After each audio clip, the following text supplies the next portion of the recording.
Sacramento, California. Elizabeth Holmes, the disgraced CEO of Theranos, was given a more than 11-year prison sentence by a federal judge on Friday for defrauding investors in the failed startup that promised to revolutionize blood testing but in reality turned her into a poster child for Silicon Valley's culture of audacious self-promotion. The punishment issued by U.S. District Judge Edward Davila was much harsher than the mercy her legal team wanted for the mother of a year-old son with another kid on the way, but it was still less than the 15-year sentence sought by federal prosecutors. A breaking news update is here. The prior report from AP is below. Elizabeth Holmes, the disgraced CEO of Theranos, was scheduled to have her sentence for defrauding investors and putting patients in danger while promoting false blood testing technology decided by a federal judge on Friday. Another climactic moment in a saga that has been examined in an HBO documentary and an award-winning Hulu series about her meteoric rise and humiliating fall will occur when Holmes is sentenced in the same San Jose, California, courtroom where she was found guilty on 4 counts of investor fraud and conspiracy in January. With just a few drops of blood, Theranos' revolutionary technology would be able to screen for hundreds of diseases and other conditions. But it was unsuccessful. Her attorneys have argued that Holmes should be given a pass because she is a devout mother and well-intentioned businesswoman with a second kid on the way. More than 130 letters from Holmes' family, friends, and former co-workers supporting their views were sent. Davila was also given a probation report that suggested a 9-year prison term. Holmes must also pay $804 million in reparations, according to the prosecution.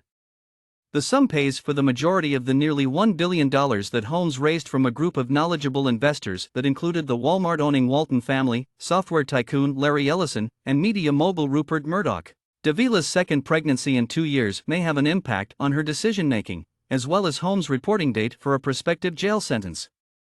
Holmes became pregnant at some point while out on bail this year, after giving birth to a boy just before the commencement of her trial last year. Although her attorneys failed to mention the pregnancy in an 82-page memo delivered to Davila last week, the news was made official by a letter from her current boyfriend, William "Billy" Evans, pleading with the judge to show mercy and confirming that she was indeed pregnant. If Holmes' pregnancy plays a part in modifying or decreasing her sentence, the choice might be divisive. Over a 12-month study period, more than 1,000 pregnant women entered federal or state prisons, and 753 of them gave birth while they were in detention, according to a 2019 study. In a 2016 poll, conducted by the Bureau of Justice Statistics, 58% of women entering federal prison indicated that they were mothers of young children. Former federal prosecutor turned defense lawyer Duncan Levin predicted that Davila's sentence would not be affected by the pregnancy. Levin anticipates that the judge will let her stay out of jail until the child is born. Amanda Kramer, another former federal prosecutor, warned that Davila will be condemned regardless of the punishment he imposes due to the pregnancy. There is quite a robust debate about the appropriate punishment to serve as a general deterrent and a warning to others considering straying from shrewd salesmanship into material falsification, according to Kramer. According to federal prosecutor Robert Leach, Holmes should be severely punished for orchestrating one of the most egregious white-collar crimes ever committed in Silicon Valley.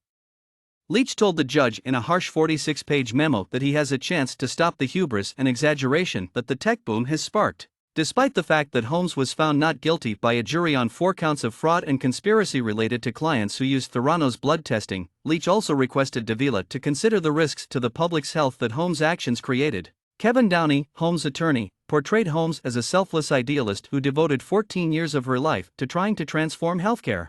Her attorneys claimed that Holmes never stopped trying to improve the technology up until Theranos' demise in 2018. This was despite evidence presented during her trial showing that the blood tests produced wildly unreliable results that might have led patients toward the incorrect treatments. Holmes has a significant debt from which she is unlikely to recover as a result of defending herself against criminal accusations, according to Downey, who also implied that she is unlikely to pay any restitution that Davila might order as part of her sentencing. Holmes is not a threat to society, according to Downey. In addition, Downey requested that Davila take into account the alleged sexual and emotional abuse Holmes endured while she was romantically involved with Ramesh Sunny Balwani, who went on to become a top executive at Theranos and ultimately a co-conspirator in her crimes. Balwani, 57, will receive his sentence on December 7 after being found guilty on 12 counts of fraud and conspiracy during a trial in July.